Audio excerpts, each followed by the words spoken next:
Assalamualaikum warahmatullahi wabarakatuh. Saya Lana Husna Faradisa dari 3TBIB IAIN Prokerto. Dalam video ini akan menjelaskan mengenai hadis yang ditinjau dari kualitas dan kuantitasnya. Hadis jika dilihat berdasarkan perawinya dibagi menjadi dua, yaitu hadis ditinjau berdasar kualitas, juga hadis ditinjau berdasarkan kuantitas. Hadis yang ditinjau berdasarkan kualitasnya ialah hadis yang dilihat apakah hadis tersebut dapat diterima atau tidak.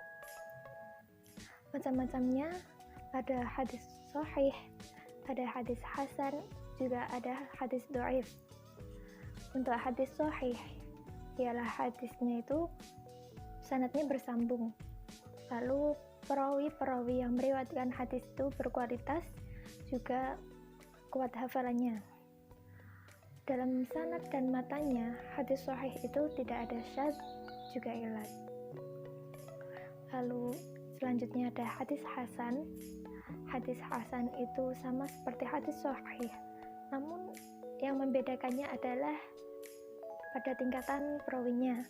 Untuk perawi hadis hasan, hafalannya itu tidak sekuat dari perawi hadis sahih. Lalu ada hadis dhaif.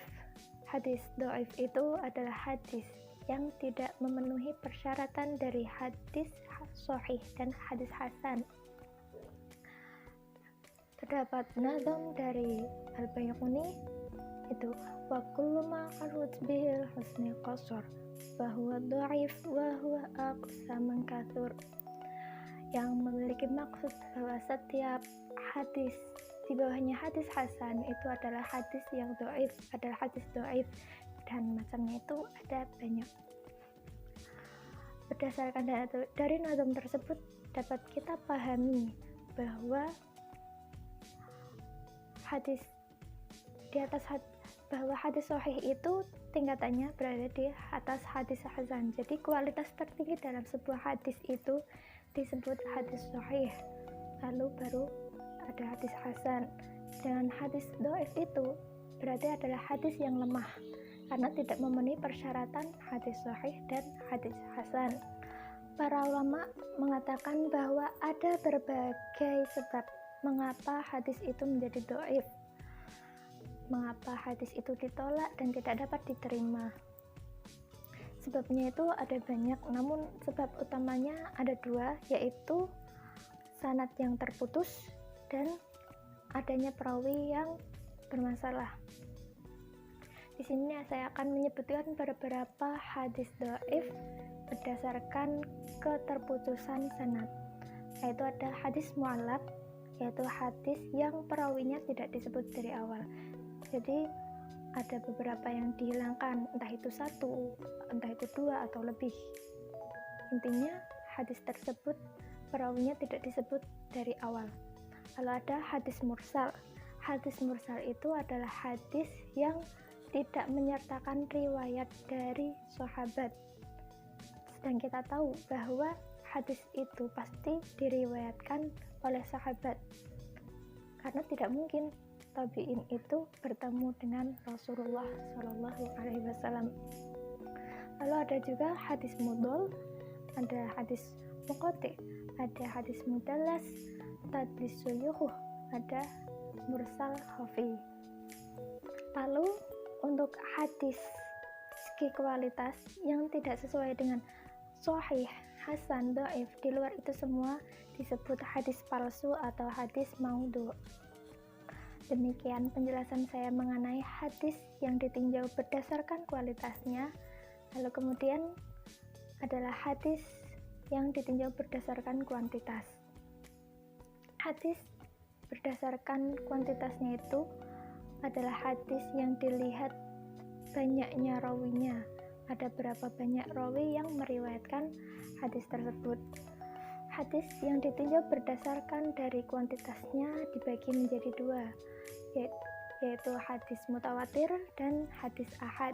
Hadis mutawatir ialah hadis yang mutabi, yaitu hadis yang berturut-turut dan tidak ada jarak.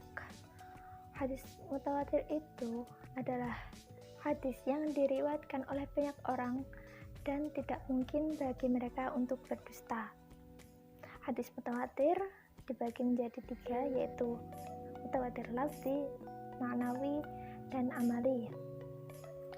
Hadis yang lafzi itu adalah hadis yang diriwayatkan banyak orang atau mutawatir yang penyampaian redaksinya itu sama.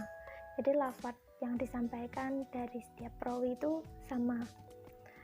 Sedangkan untuk hadis ma'nawi itu adalah hadis mutawatir yang periwayatan redaksi yang disampaikan itu berbeda-beda, namun memiliki titik kesamaan pada maknanya. Dan untuk hadis amali ialah hadis mutawatir yang lebih condong ke perbuatan dan amal Rasulullah Shallallahu Alaihi Wasallam. Lalu ada hadis ahad. Hadis ahad itu adalah hadis yang jumlah perawinya tidak mencapai mutawatir. Hadis ahad dibagi menjadi 3, ada hadis masyhur, hadis aziz, dan hadis gharib. Hadis masyhur itu adalah hadis yang perawinya terdiri dari 3 orang atau lebih, namun tidak mencapai tingkatan mutawatir. Masyhur sendiri memiliki makna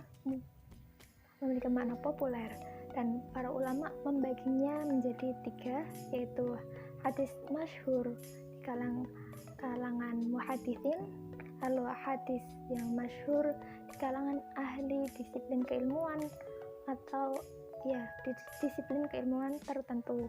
Lalu ada hadis masyhur yang populer atau masyhur di kalangan umum. Lalu selanjutnya adalah hadis aziz. Hadis aziz itu berarti mulia atau kuat, juga berarti jarang. Hadis ini diriwayatkan oleh 2 orang. Lalu ada hadis gharib. Hadis gharib itu adalah hadis yang sanadnya terdapat seseorang yang menyendiri dalam meriwayatkan, di mana saja penyendirian dalam sanad itu terjadi. Maksudnya adalah penyendiri itu dapat berupa penyendiri dalam personaliannya atau disebut juga gharib mutlak, lalu bisa juga penyendirian mengenai sifat-sifat atau keadaan tertentu rawi, misal kesiqahannya, tempat tinggal, juga rawi tertentu. Penyendirian ini disebut dengan gharib nisbi. Mayoritas ulama sependapat mengenai hadis ahad.